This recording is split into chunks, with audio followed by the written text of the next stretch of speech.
Dartmoor prison, isolated from the outside world by walls of granite.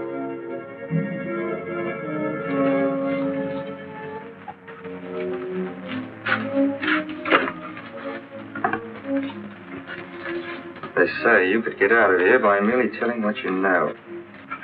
You may or may not be another Scotland Yard bloke. But I'll give you the same answer I gave the others. I still have 2 years, 8 months, and 6 days left in which to make musical boxes.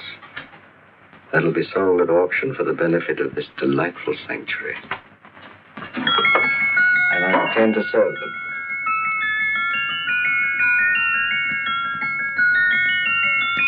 Move along. And now we come to the next object on our list, or I should say objects, because there are 3 of them. Now, ladies and gentlemen, these can be bought together or separately. Now, these beautiful little musical boxes only arrived this morning, and I didn't intend to put them on the auction block until later, but I'm going to sell them now. So, good friends, as our old pal Mark Antony used to say, lend me your ears. And what do you hear? Right. The beautiful tinkle tinkle of a musical box. What a lovely trinket. What a beautiful gift. Created and made by loving hands. A thing of beauty and utility. I was going to start with £5. It's a bargain, £5. Do I see any hands? If the connoisseur in the house will go £3 for it, £2. £1. 10 shillings. Thank you, sir. Ladies and gentlemen, 10 shillings is offered for a musical box you couldn't buy anywhere in London for less than £5. It'd be stealing to let it go for 10 shillings. Like taking milk from a baby. All right, we're selling for 10 shillings. 10 shillings, 10 shillings is offered, 10 shillings is offered, 10 shillings is offered. And anybody give me £1? Will give me £1? I won't give me £1. £1 is offered, £1 is offered, ladies and gentlemen, £1 is offered against you, sir. Will you go to £2? Will you go to £2, sir? £2. £2 is offered. £2 is offered. Going once, twice, third and the last call. Sold to the gentleman for £2. Sorry, my dear. Now, ladies and gentlemen, comes the opportunity to purchase an exact duplicate of the beautiful little musical box just bought by this gentleman for the ridiculous low price of £2. Oh, it's exactly the same. Exactly the same. Made with the same hands. You hear that? Isn't that lovely? That tinkle, tinkle, tinkle, tinkle. Sounds like Bow Bells to me, you know, little angels pulling on the ropes, eh? Who'll give me £2 for it? Who'll start me with £2?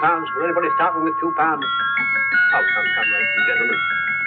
You know, from your enthusiasm, we might all be in Scotland instead of London. Please buy it for me, Daddy. £2, certainly not. We all might be in Scotland. Besides, I don't like his manner. £1, 10 shillings. £1. £1 is ours. £1 is offered. The £1 is offered. Going £1. Any advance? Going once. Going twice. The third and the last call. Sold to the lady for £1. Smart bidding, my dear. Thank you. We come to the third and last of these beautiful little musical boxes. Exactly the same. Tinkle, tinkle. Isn't that lovely? Ladies and gentlemen, I don't bring you here to gull you and swindle you. This is the exact replica of the 2 I just sold before.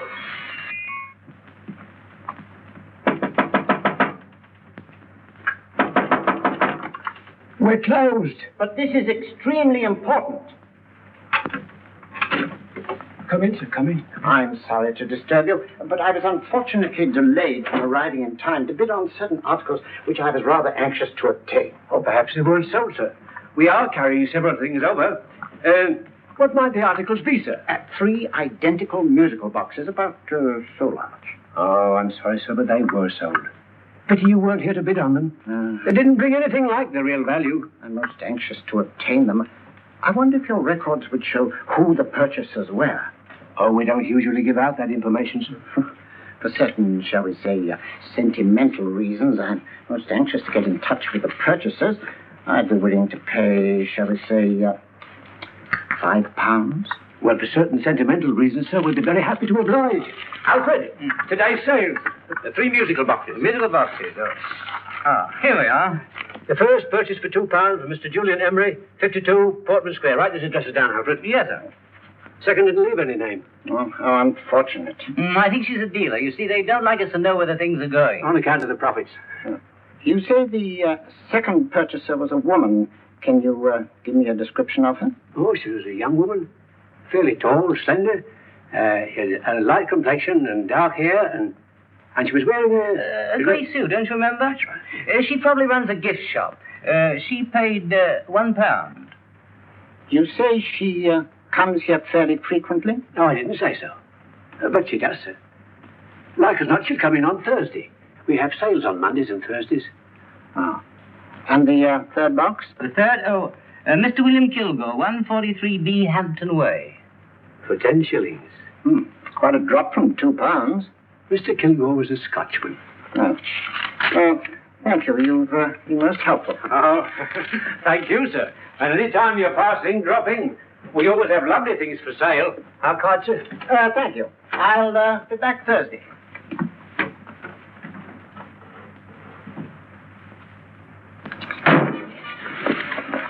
The message reached us too late. Musical boxes are being sold. Let's get out of here.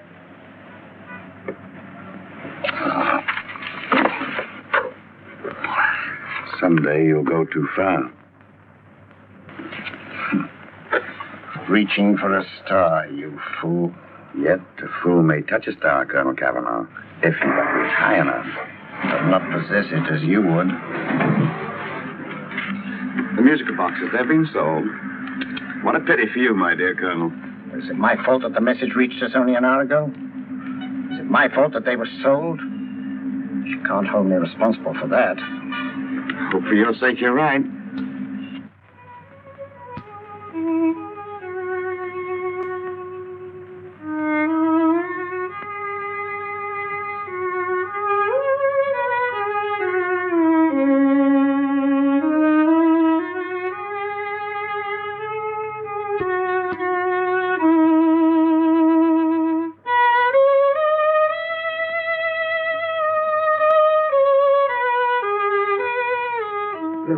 Upon you tonight at 7:45, a gentleman who desires to consult you upon a matter of the very deepest moment. Remember that letter, Holmes? It was written over 2 years ago. An interesting case. Devilishly interesting. Irene Adler. What a striking-looking woman from the brief glance I had of her. Seems only yesterday. What charm. What poise. And what a mind. Sharp enough and brilliant enough to outwit the great Sherlock Holmes himself. I take it the new issue of the Strand magazine is out, containing another of your slightly lurid tales. Indeed. And what do you call this one? I call it A Scandal in Bohemia. Not a bad title, eh? If you must record my exploits, I do wish you'd put less emphasis on the melodramatic and more on the intellectual issues involved. What do you mean by that? Well, I do hope you've given the woman a soul. She had one, you know. By the woman, I suppose you mean Irene Adler. Yes. I shall always remember her as the woman.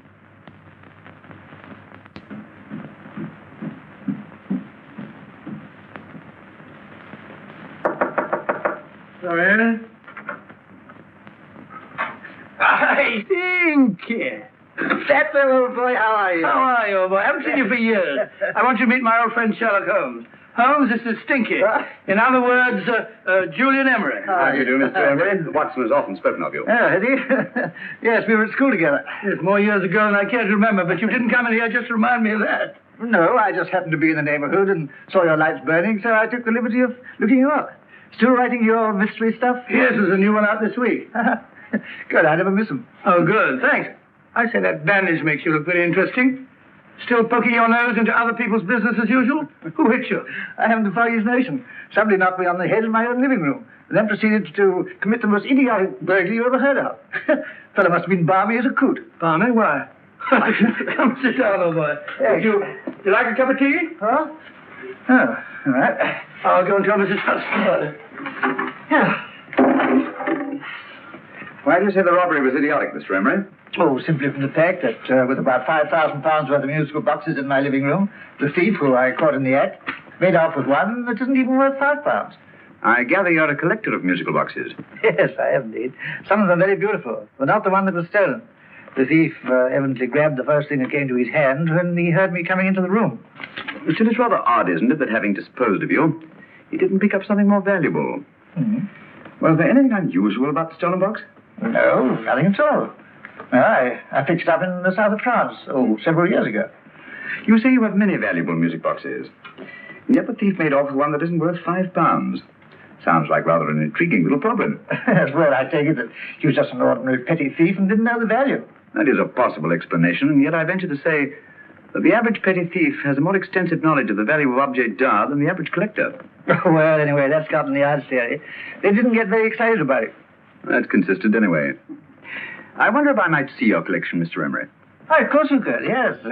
Nothing a collector likes more than showing off his trophies. When would it suit you? No time like the present. Good. My place is just round in Portman Square. Shall we? Yes, right. Hello? Where are you going? Stinky hasn't had his tea yet. Oh, I'm sorry. We're going round to my place, where I'm going to give you something better than tea. Now, this one was made for Louis XV, and is one of the very few still in existence from that period, and a particularly fine specimen at that. Charming, isn't it? Quite. It all sounded to me like a lot of mice running about on a tin roof. I'm afraid you have no ear for music, Watson. Give me a good old band playing a rousing march. You have all your silly little tweets.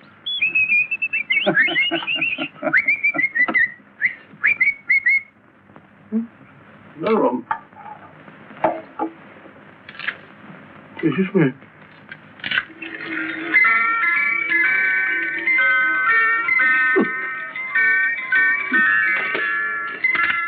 Stupid thing. Singing rabbit. What would you say offhand is the value of a box like that, Mr. Emery? Well, it's hard to say offhand, but I think we'll bring about £500 or £600 today. It's the gem of my collection. Yet a thief who steals an oddity like a musical box passes up one worth £500 for one of almost no value at all. Odd. Very odd. What was the stolen box like, Mr. Emery? Oh, just a plain wooden box about so big. Mm-hmm. As a matter of fact, I have one over here almost exactly like it. I picked this up yesterday at an auction room in Knightsbridge. Paid only £2 for it. Of course, I wouldn't in the ordinary way add one like this to my collection, but the tune intrigued me. I'd never heard it before.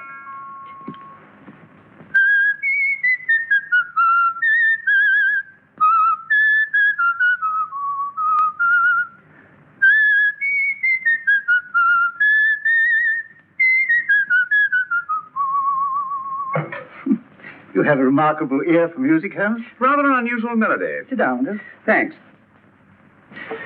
You see you bought that box at an auction sale yesterday. Yes, the Gaylord auction rooms in Knightsbridge. Mm-hmm. Run by old, what's his name? Crabtree. That's the man. At what time was the robbery committed? Oh, about 3 o'clock this morning.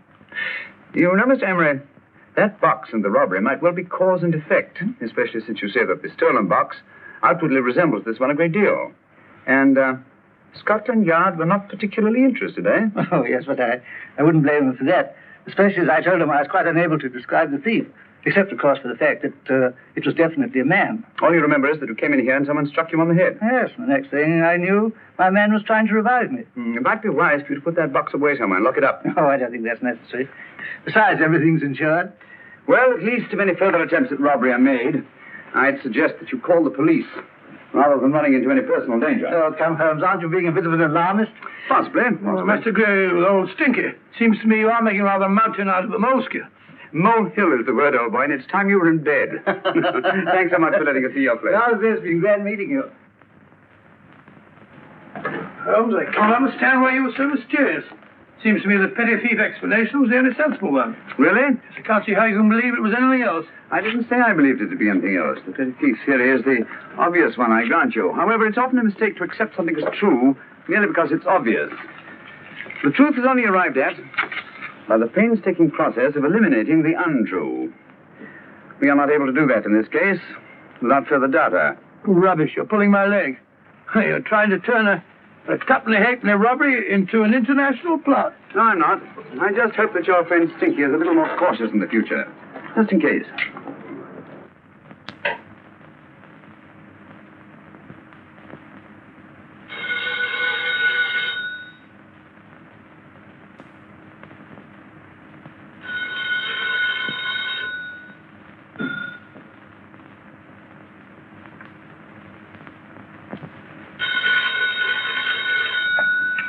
Hello? Yeah? Julian Emmerich here. Who? Why, of course I remember you, Mrs. Courtney. Yes. Yes, you're the one bright spot that they're affording the dull affair of Lady Sanford. Huh?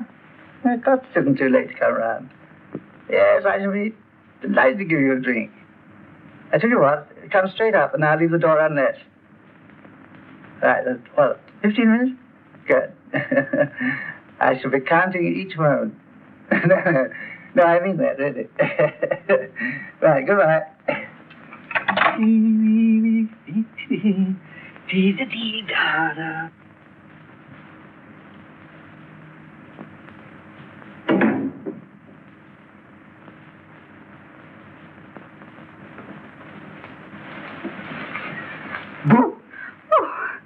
He startled me. Did I? Yes. Must be the pixie in me. I know I shouldn't have called you so late. But I was at a party just around the corner, and I remembered your invitation to see your collection of musical boxes. My dear Mrs. Courtney, the pleasure is all the greater for being so unexpected. My friends call me Hilda. Thanks. Mine call me Stinky. Stinky, how quaint. Oh, what a perfectly wonderful collection of musical boxes. You know, when you told me you had a collection, I had no idea it was so attractive. Yes.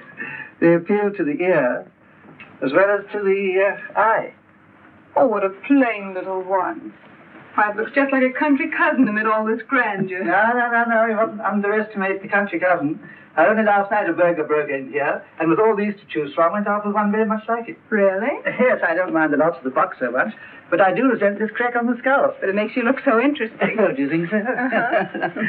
Sorry, that's what old Fatso said. Fatso? I mean, Dr. Watson. He was here this evening with a friend, Mr. Holmes. He's interested in my collection, too. Sherlock Holmes?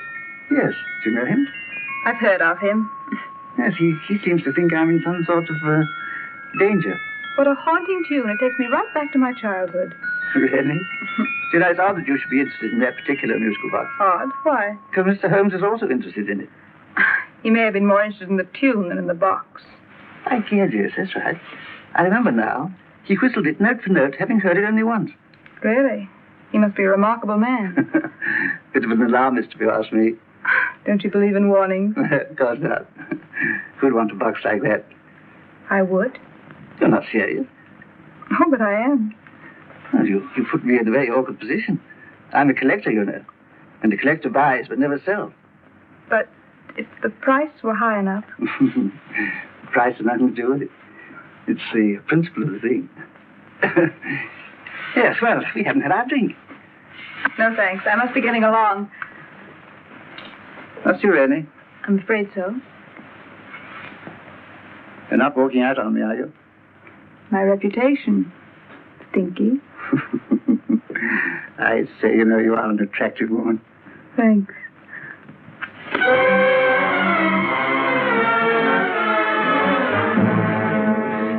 You fool. I told you to wait outside. What did you have to kill him for? All I had to do was walk out with it. He held you in his arms. Don't touch him. Don't touch anything. Now get out. I'm sorry. You're sorry. What about me? This is murder. What about Scotland Yard? What about Sherlock Holmes? Now get out!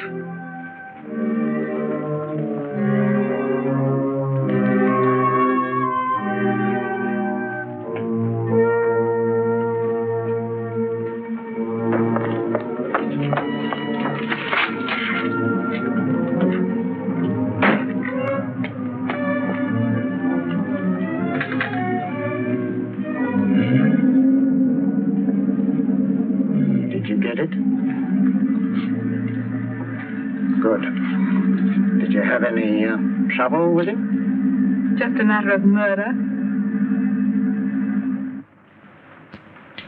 Mr. Holmes. Hopkins. Thanks for coming so promptly. Inspector Lestrade suggested that I call through to you. Mr. Emery was a client of Mr. Holmes, Inspector. Indeed. You didn't mention that when I telephoned you, Mr. Holmes. Well, not exactly a client, Inspector. Sergeant Thompson? He was killed between the hours of 11 and 2 o'clock this morning, Mr. Holmes. Must have been someone he knew, someone of whom he had no suspicion. Poor old Stinky. It's all my fault. I should have prevented this. Well, there's no time to start talking about that now, Doctor. Apparently it's gone. That's the second attempt on the musical box that Emery bought at the auction sale. And this time it was successful. But that box is only worth £2. It was worth a man's life, Watson. I think we'd better pay a visit to Gaylord's auction room and that fellow Crabtree. Inspector, may I suggest that you make a complete search of this flat for a small, plain, musical box about that size? Thank you. Come on, Watson. You say the first box went to Mr. Julian Emery. The second to Mr. Kilgore, 143B Hampton Way.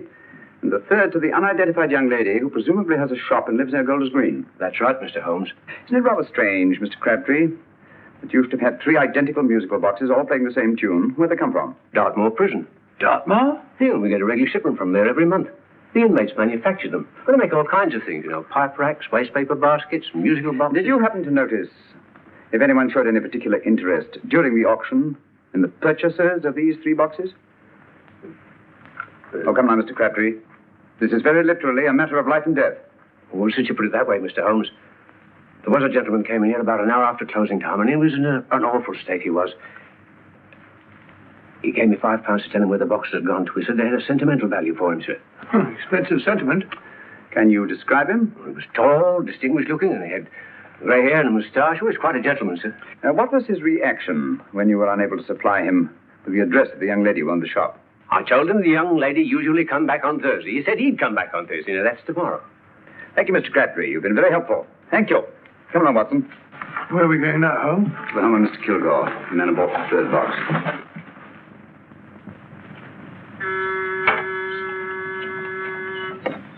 But hang it all, Holmes, how do you know those other 2 musical boxes are of any importance? I don't, but I certainly have no intention of waiting until the owners are murdered to find out. No one at home. I hope that's the explanation. I'll have a look through this window.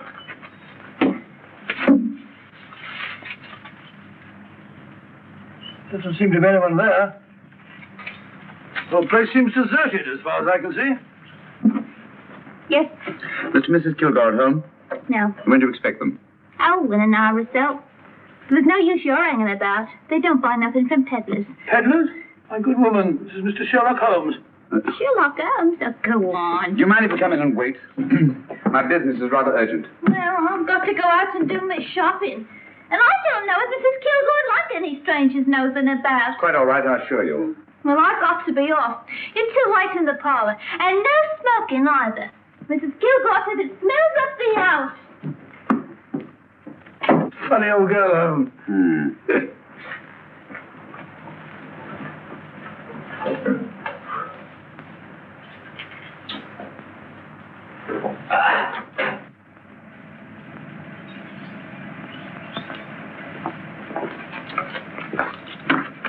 Park Lane. Park Lane? And what would the likes of you be doing in Park Lane? Now, don't worry about the fares, Ducky. If you know how to get to Park Lane, up it.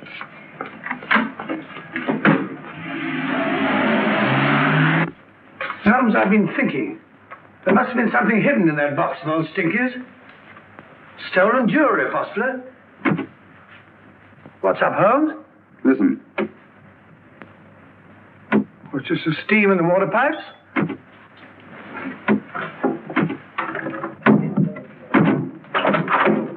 Watson! Great Scott! Come on, Holmes. Get on the chair here. It's all right, my dear. There. Now, don't worry. It's all over. There you are, dear. Don't cry anymore. She tied me up and shut me in the cupboard. I know. She won't come back. Did you show her your new musical box? Yes, she said she wanted to hear it play. And as soon as I showed it to her, she grabbed on. Oh, I know. Now, don't worry. We'll buy you a new musical box. Yes, my dear, the best one in London. Watson. Oh, what a fool I've been. What do you mean, Holmes? She took the musical box out of this house in that market basket. Right under our very noses. Why could the Kilgore charwoman want to take the music box? She isn't a Kilgore charwoman. She's a consummate actress. An extremely clever, unscrupulous woman who will stop at nothing. Take care of her child, Willie Wolf, till her parents get back. Explain everything to them. Of course I will. But, Holmes, where are you going? Somewhere, somehow. I must get to the young lady who bought that third musical box before our opponents find out. I only hope that I won't be too late. Oh, no. No, darling, You mustn't cry any more. Now, cheer up. Would you like to hear old Uncle make a noise like a duck?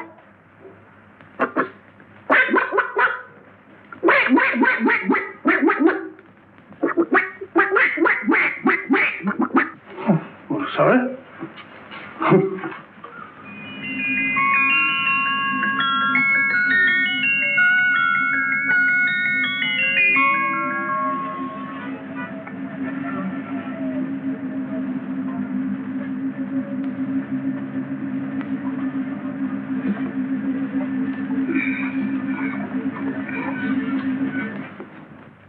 Now, ladies and gentlemen, how much am I offered for this beautiful lace Dresden china figurine? A lady of the French court. Now, this is the genuine article. What a beautiful ornament for your mantelpiece. Or you could use it as a centerpiece on the dining room table. Now, will somebody start me for £10? Will somebody start me for £10? £8?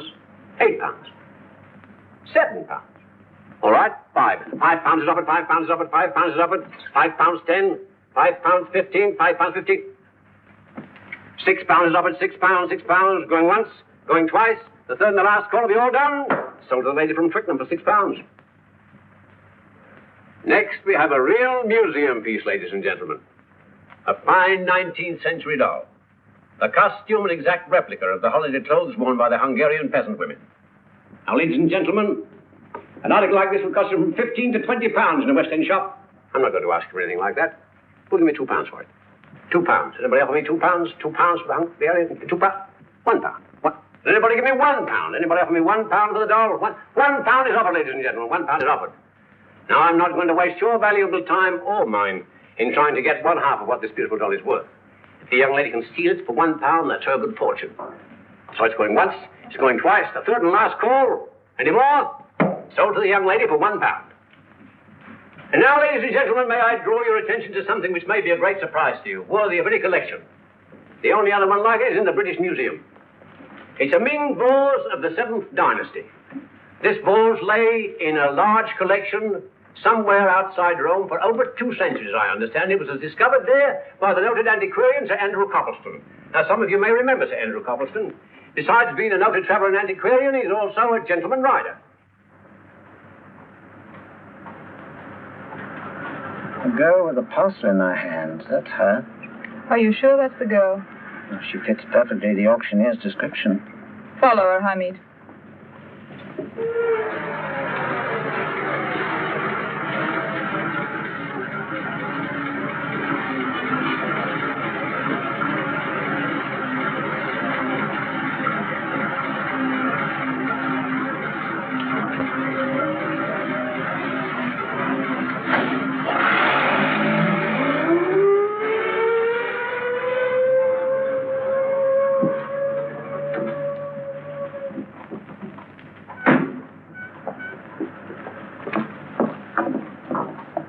Lovely, dear. And only £1. We can get at least 3 for it. Easily.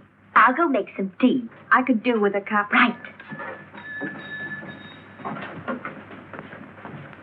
Good afternoon. Good afternoon. I'm looking for a birthday gift for a 7-year-old girl. What would you suggest? We have some lovely dolls. Now, this Hungarian... I think she has enough dolls already. Books are always welcome. Well, I'm looking for something a little different. Well, that's rather cute. What is it? Well, that's a musical box. Children always love them. And this is an exceptionally nice one. It plays many tunes.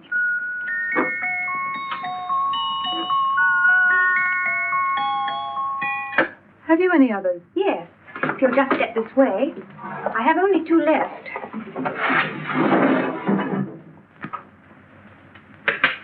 How nice.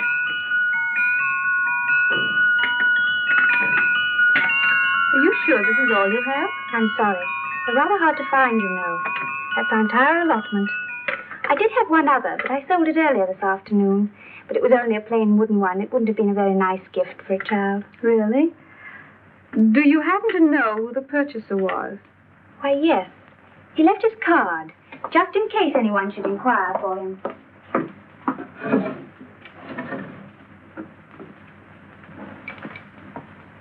How interesting. I'm sorry, but I'm afraid I'll have to look a bit further. Thank you, anyway. Good afternoon. Thank you.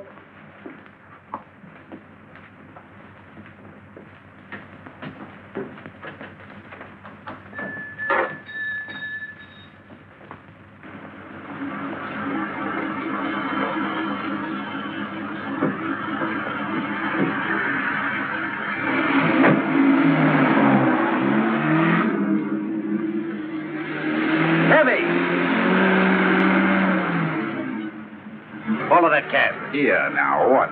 Scotland Yard. Off in.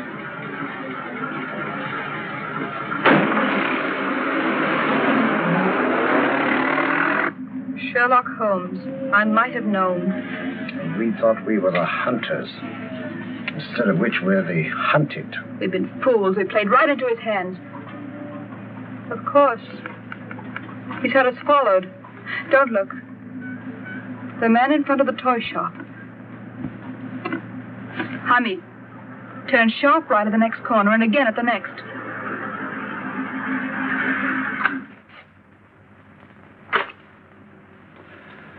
No photograph of her, Commissioner. As I expected. She's not a known criminal. But how do you expect to know if you do find her? After all, she was disguised as a charwoman. Don't worry, old fellow. If I ever see her again, I'll recognize her. Well, it won't be long till we know who they are and from where they operate. Who's covering them? Sergeant Thompson's following them, sir. They won't get away from him. He's a good man. We could have arrested them at Clifford's toy shop if we had any proof. But we know that they killed Emery. Proof, my dear fellow. We must have proof. We've x-rayed it, sir. There's nothing whatever concealed in the box. We'll have a look at the plates.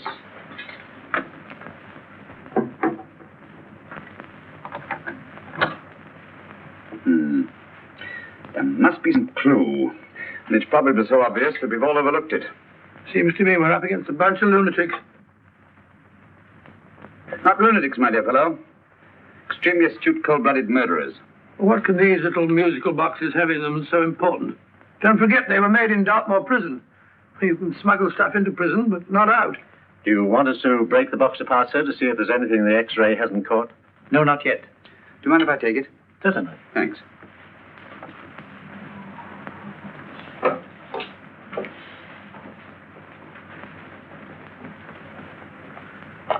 The governor of Dartmoor prison informed us, sir, in answer to Mr. Holmes' question, that all 3 musical boxes were made by the same convict, John Davidson, serving a 7-year term, sir. Davidson? The Bank of England plates. That'll be all. Yes, sir.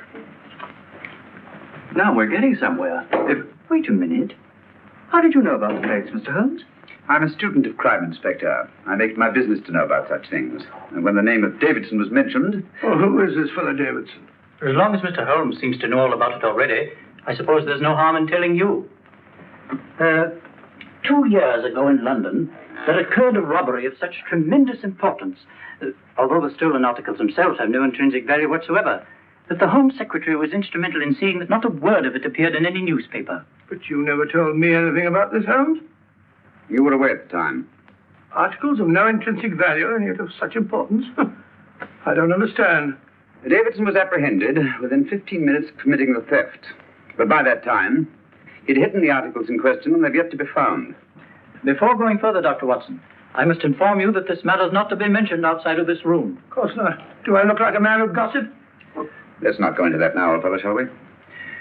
Davidson had been employed for years in a position of extreme trust by the engravings department of the Bank of England. The articles he stole were nothing less than a complete duplicate set of plates for printing £5 notes. What? The Bank of England's own plates? Precisely. And with those plates, a gang of crooks could flood England with £5 notes, not forged in the usual sense of the word, but notes undetectable from genuine Bank of England notes in any way whatsoever. Good heavens. Any whisper at all might have resulted in enormous damage in shaking public confidence in the Treasury. We tried everything after we arrested Davidson. Offered him a shorter sentence if he'd tell us where he'd hidden the plates. Why, we even put in Scotland Yard men with him as cellmates, but no results. Obviously, Davidson is a man of strong character and infinite patience. Yet suddenly he feels impelled to smuggle out the secret of the hiding place of the plates to his confederates. Why? I don't understand, Mr. Holmes. Well, for example, has the Bank of England made any plans to radically change the design of the £5 note so that in, say, 7 years from now, notes made from the stolen plates would be worthless? Confidentially, Mr. Holmes, such a move was discussed. But replacing all the £5 notes in circulation would be such a Herculean task that nothing's been done about it as yet. I see. Of course, there is another possible explanation. Davidson didn't have much time to find a hiding place before he was captured. He may be afraid that the plates will be accidentally discovered before he's released. Hence his anxiety to communicate their whereabouts to his confederates as soon as possible. I believe you've hit it, Mr. Holmes. I'm sure that the message is contained in this musical box. Or rather, in all three musical boxes, since possession of all three seems to be essential. Our opponents have 2/3 of the puzzle, we have 1/3. Well, what are you going to do, Holmes? Try to deduce the message from the 1/3 that we have.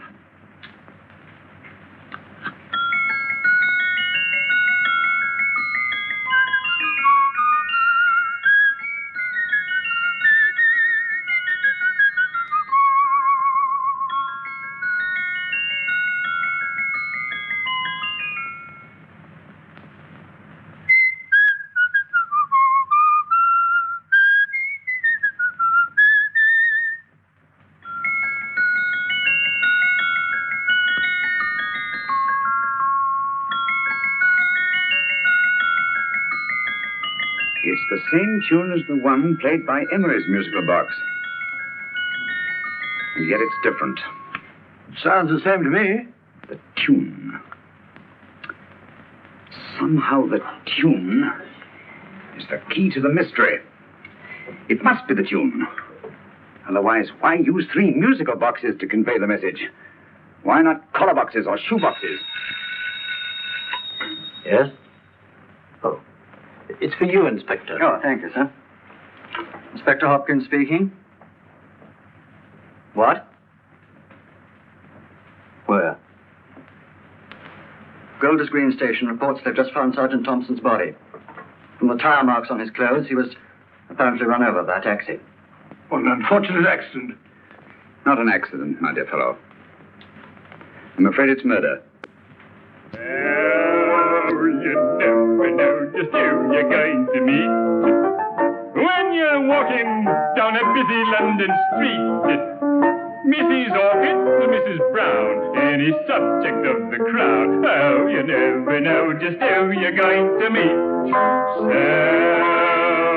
you better hold your topper in your hand, just in case you meet a lady on the Strand. Girls will think you're kind of sweet, and your day will be complete. Oh, you never know just who you're going to meet. Now, a gentleman is judged by his appearance. Yes, a gentleman is judged by how he talks. Now, he's much better off when he's acting like a top, especially if he's taking him a walk. What on earth is this outlandish place? A rendezvous for actors. Actors? Buskers, old boy. You've seen them 1,000 times. Actors who entertain the queues, waiting outside theaters. You never know just who you're going to meet when you're walking down a busy London street. So you better wear your best, advertise to look your best, 'cause you never know just who you're going to meet. So you better keep your manners right in view, just in case the line gives a how you do. Keep your trousers in a pleat, shine your shoes and keep them neat, 'cause you never know just who you're going to meet. Blimey. Mr. Holmes. How are you, Joe? Never met him. And yourself? Fine, thank you. I want you to meet a friend of mine, Dr. Watson, Joe's sister. Oh, well, any friend of Mr. Holmes is a friend of mine. Hi, Joe. He did me a good turn once that I'll never forget. Yes, I cleared Joe of a most unpleasant charge. Murder, no less. Oh, really? By proving to the satisfaction of the police that he was busy at the time blowing open someone's safe. That's right, Governor. Good gracious me. Joe, now you can help me. Come on, buzz off, buzz off. Come on, off it, off it. Can't a gentleman have some peace and quiet around here? You too. There you are, Mr. Holmes. Now we can have some peace and quiet around here. Thank you, Joe.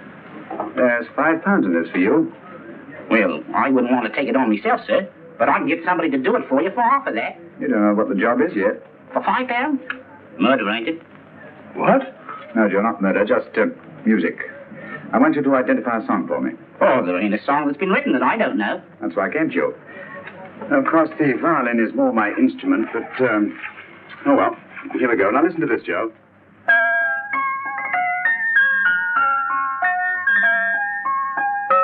Wait a minute. You're playing that wrong. That should be E natural, not E flat. You know the song? Oh, yes. It's an old Australian song called The Swagman. But you're playing it all wrong. That's what I hoped you'd say. Now listen again, Joe.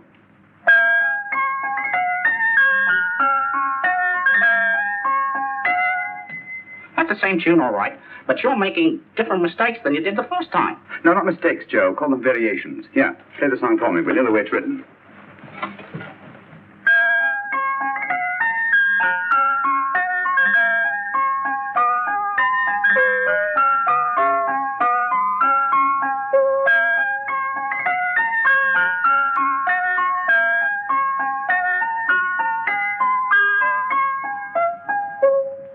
There you are.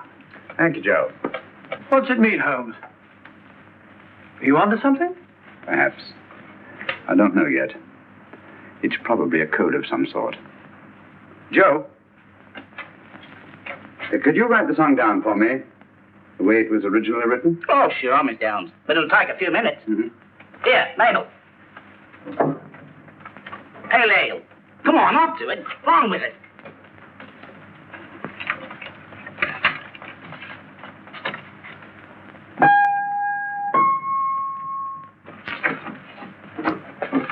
Well, obviously it isn't the lyrics.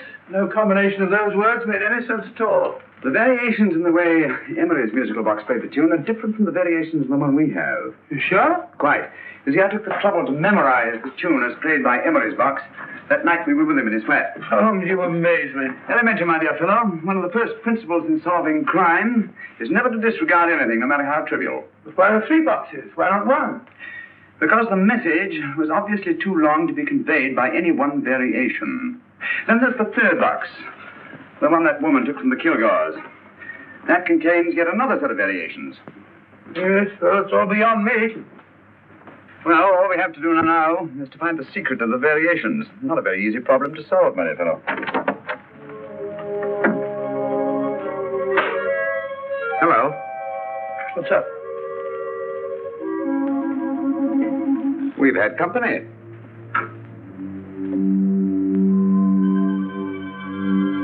I say, this is outrageous.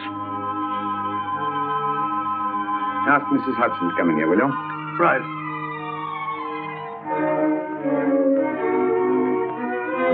Mrs. Hudson? Yes? Oh, there you are. Will you come up here at once, please? Oh, coming, sir.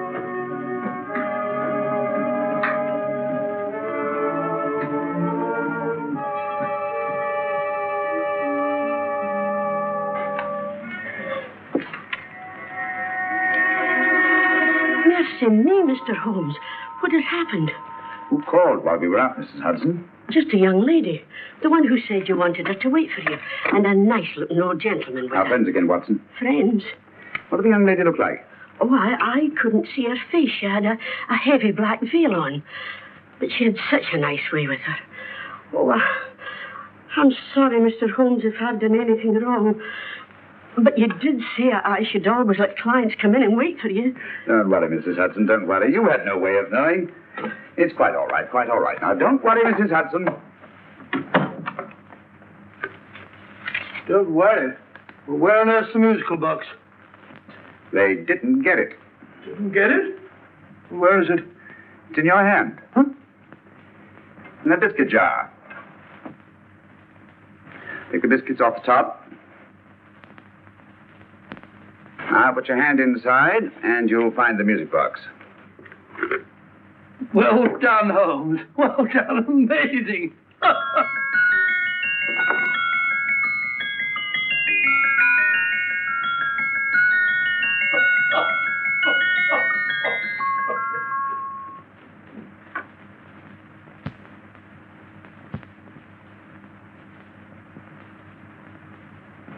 Whew. Nice fresh smell.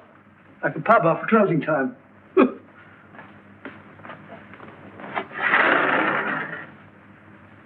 I say, Holmes, What? it's morning. Allow me to congratulate you on a brilliant bit of deduction.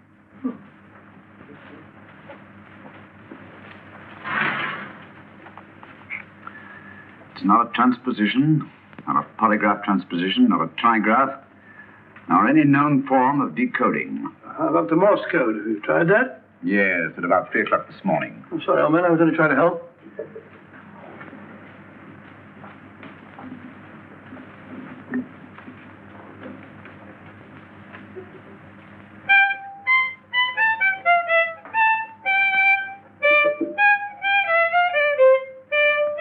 Oh, do me a favor. Not again. Must have heard that thing 1,000 times.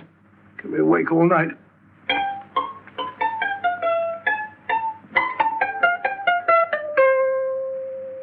Not a very distinguished composition, I grant you. You know perfectly well I don't know one tune from the other. When I was a kid, my people tried to have me taught the piano. I've always felt sorry for that old teacher of mine. The poor old girl finally reached the point of numbering the keys for me. 1, 2, 3, 4. Even then, I never progressed beyond it. Numbering the keys, Watson.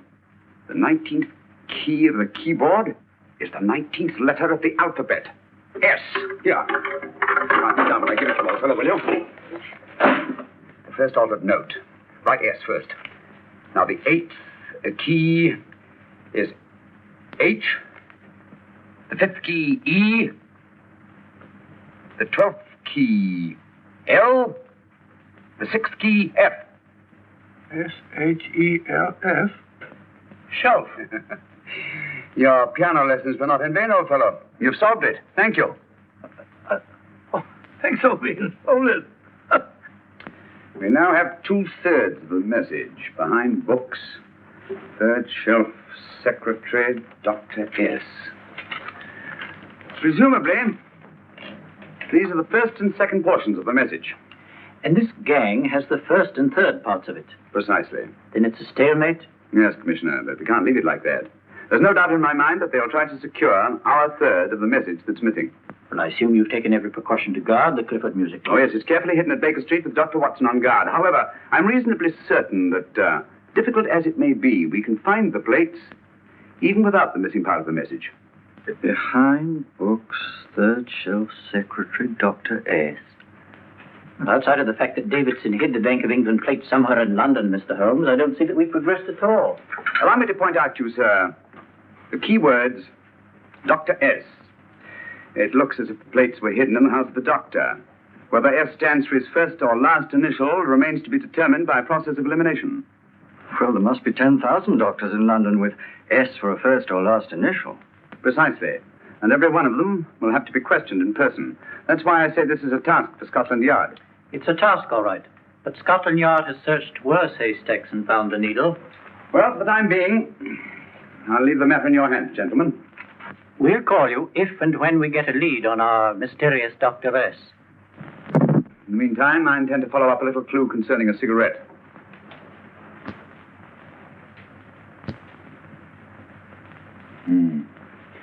You're certain of the identification of the tobacco? Absolutely. I have made up this special blend for only 3 customers.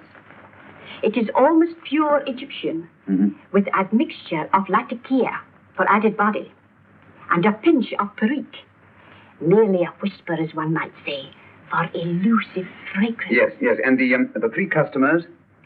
Major Wilson in Bombay, India. Mrs. Catherine Leamington Smith in Ireland. Yes, and the 3rd? Mrs. Hilda Courtney of Park Mansions, Bryanston Square. Thank you. Thank you very much. You've been most helpful. It is a pleasure to have been of service, Mr. Holmes.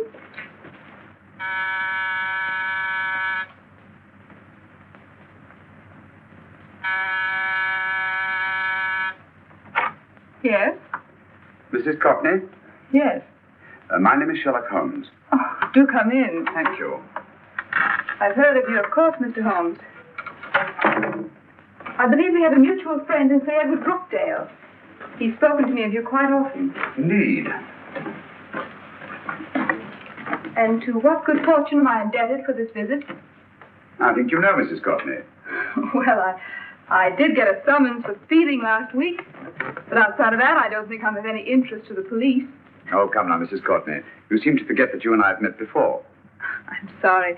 I'm sure I would have remembered meeting the great Sherlock Holmes. Please sit down. Thank you. You say we met before? Yes. At the home of Mr. and Mrs. Kilgore, 143B Hampton Road.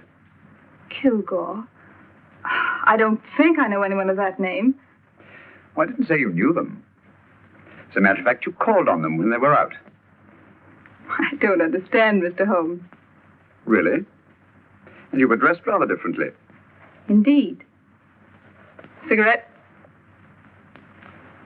Thank you.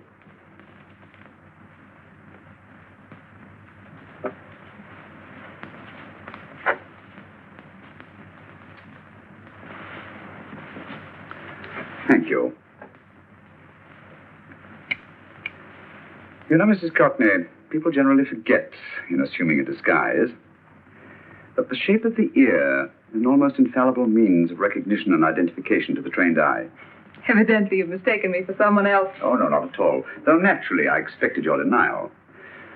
But when you paid your visit to my rooms at Baker Street, you carelessly left behind another identification. They're, identical, aren't they? Yes, I must admit they are. You see, Mr. Holmes, to catch one as clever as you, I had to use a very special lure. I knew you'd be unable to resist the bait of my cigarette, having read with great interest your monograph on the ashes of 140 different varieties of tobacco. I should advise you not to move, Mr. Holmes. I must congratulate you on your ingenuity, Mrs. Courtney. It was indeed a brilliantly designed trap. Thank you, Mr. Holmes. Praise from a master is indeed gratifying. I shall always cherish the memory of your flattering words. Memory? Precisely. I'm afraid these gentlemen have a most regrettable task to perform. Unless, of course, you care to turn over the missing musical box with your pledge to take no action against us in the future. I'm afraid that will be impossible. I thought that would be your answer. Hamid! Careful! Careful. There's no need to be unnecessarily rough with our distinguished guest. You realize, Mr. Holmes, that your demise will not take place here. The corpus delicti, you know. Well, naturally. Shall we go? It's so fearfully awkward having a dead body lying about. Don't you agree, Mr. Holmes? Another dead body shouldn't weigh too heavily on your conscience, Mrs. Courtney.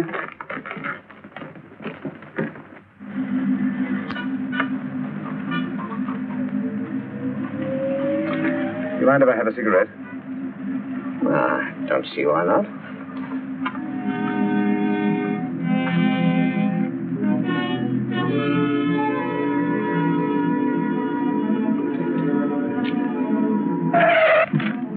Be careful, Hamid. It's the brakes, they bind.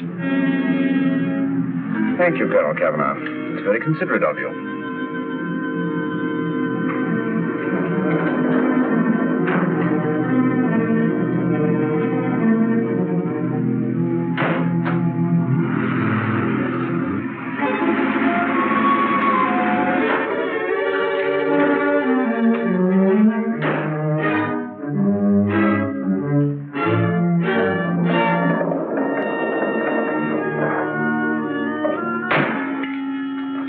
You'll be happy to know, Mr. Holmes, that your death will be a painless one.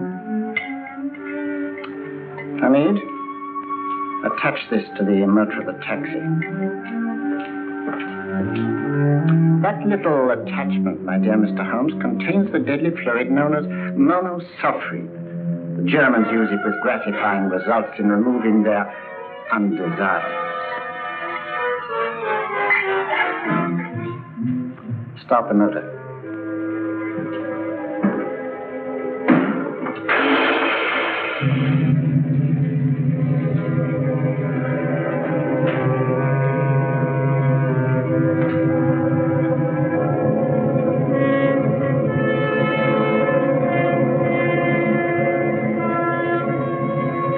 Tape his mouth.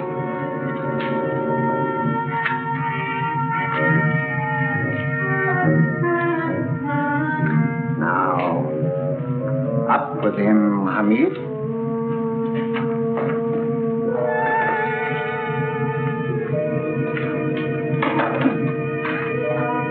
You find yourself like Muhammad's coffin, Mr. Holmes, suspended between heaven and earth. Plenty of fuel in the tank? Good. It would be too bad to have anything go wrong through so simple an oversight.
Good afternoon. Mr. Sherlock Holmes? No, I'm Dr. Watson. Oh, of course, Dr. Watson.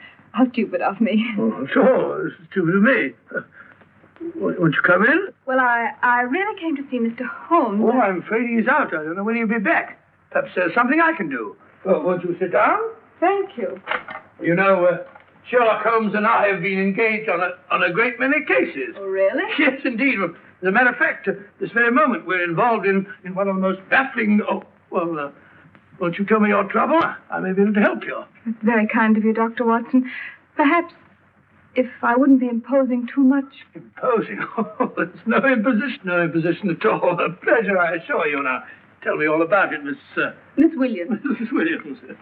I live in Surrey, Dr. Watson, and I've come up to London in sheer desperation.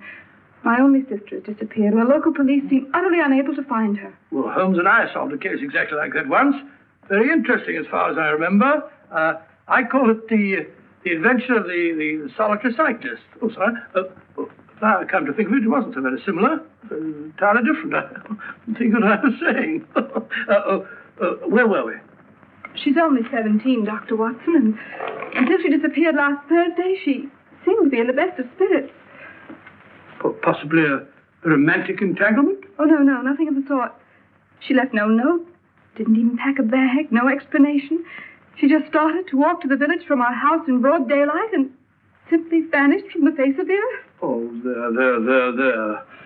Might I have a glass of water? Yes, of course, a glass of water. I'll have one in a minute.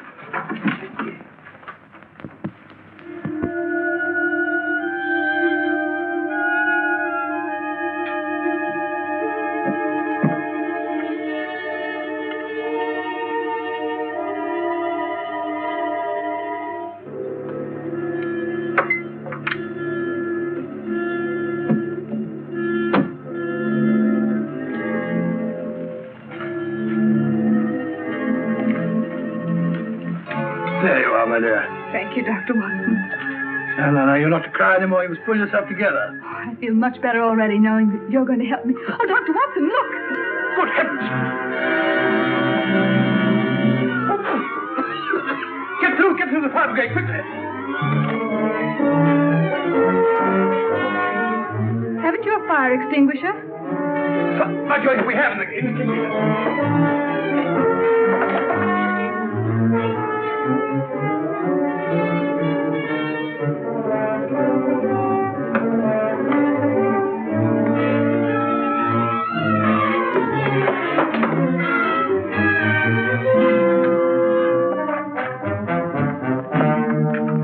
Don't you worry, Miss Williams. We'll have this thing out in no time.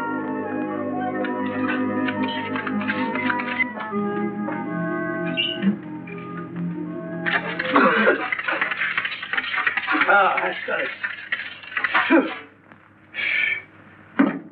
Get to bear.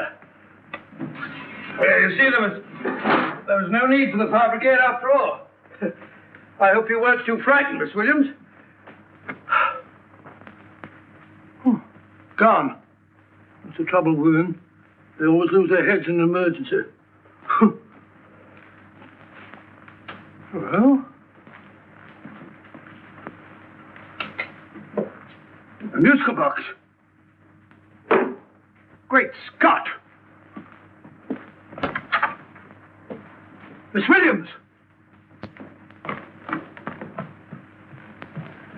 Well?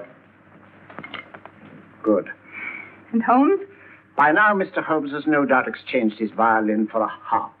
Always assuming that heaven is his destination. And now that we have the missing musical box.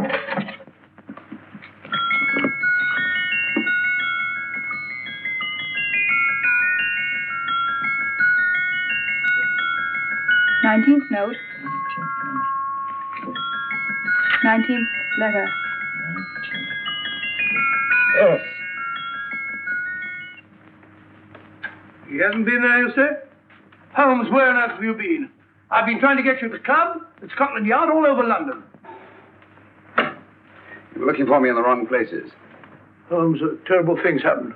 I've been duped. That woman, she made a complete fool of me. Well, what do you mean? Well, she came here and let off a smoke bomb. I thought the whole place was on fire, and my first thought was to save the musical box. No need to say any more. She has the box. Yes. Don't blame yourself too much, old fellow. She's an extremely clever antagonist. Smoke bomb, you said? Well, you can console yourself with the thought that your charming friend is at least a reader of yours. What do you mean? If I remember correctly, you wrote about my little experiment with smoke and the cry of fire in a story you entitled A Scandal in Bohemia, which has just appeared in the Strand magazine. All right, old boy. Don't rub it in. But it may cheer you up to know that you made a fool of me, too. That cigarette stub was planted here for one express purpose. We're going to bandaging around this place. Bandaging? What's the matter, Holmes? You hurt? Explanations will have to wait until later. At the moment, we're faced with a problem which I fear is insurmountable. Come over here, old boy, will you? Right. Our opponents are in possession of all three parts of the code. And here are we, while the Bank of England plates pass into their possession. Cheer up, old fellow, cheer up. As Dr. Samuel Johnson once said, there's no problem the mind of man can set that the mind of man cannot solve. What's that, old fellow? I was just quoting Dr. Samuel Johnson. He said there is Thank you, Watson. Thank you. Leaving the front reception room, we come into the main hall, where Dr. Johnson was in the habit of passing through to have his meager meals in the dining room opposite, in company with his friend and biographer, James Boswell. We will now pass up the stairway, which remains in its natural wood finish, just as it was when the good doctor was here. The framed etching on the wall is believed to have been presented to Dr. Johnson by the distinguished painter, Sir Joshua Reynolds. I've been told here that picture was given in by Mrs. Thrale, and it's definitely not a Reynolds. Is that important, my dear? Oh, I'm sorry. This way, ladies and gentlemen, please, this way. Move along, children, move along. The secretary's not on this floor. Patience, Hamid. I've a feeling... My dear Colonel, with Sherlock Holmes out of the way, what could go wrong?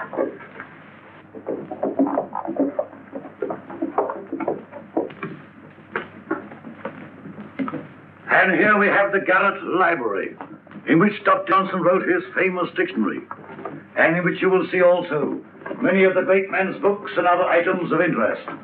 Step forward, ladies and gentlemen, please, step forward. Standing in the corner is the secretary, which contains many of the original works by the literary genius.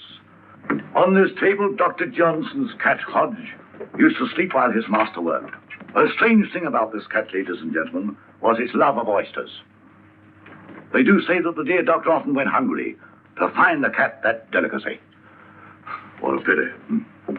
Now we will visit the grey room, which is immediately below us, in which you will see the very bed in which Dr. Johnson died. What did he die of? Gout. Just gout. This way, ladies and gentlemen. Mind the steps, please.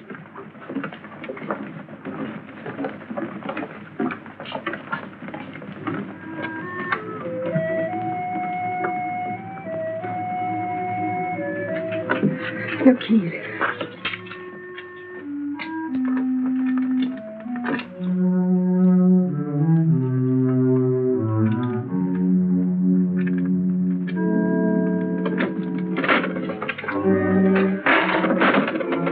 Third shelf up.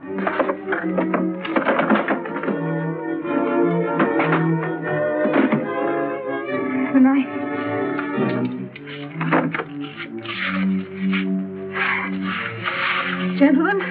Bank of England plates. Well, Mrs. Courtney, so we meet again. No, I shouldn't do that if I were you, Colonel Kavanagh. I must congratulate you, Mr. Holmes. You're far more clever than I thought. Thank you, Mrs. Courtney. Praise from you is indeed gratifying.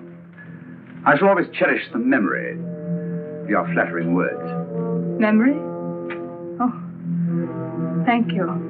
And now I have a most regrettable task to perform.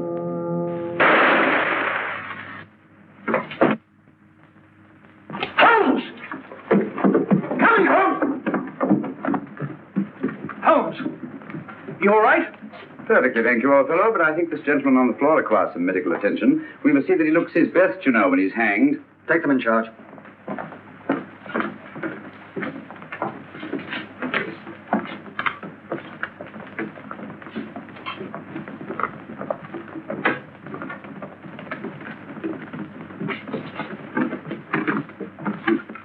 A brilliant antagonist.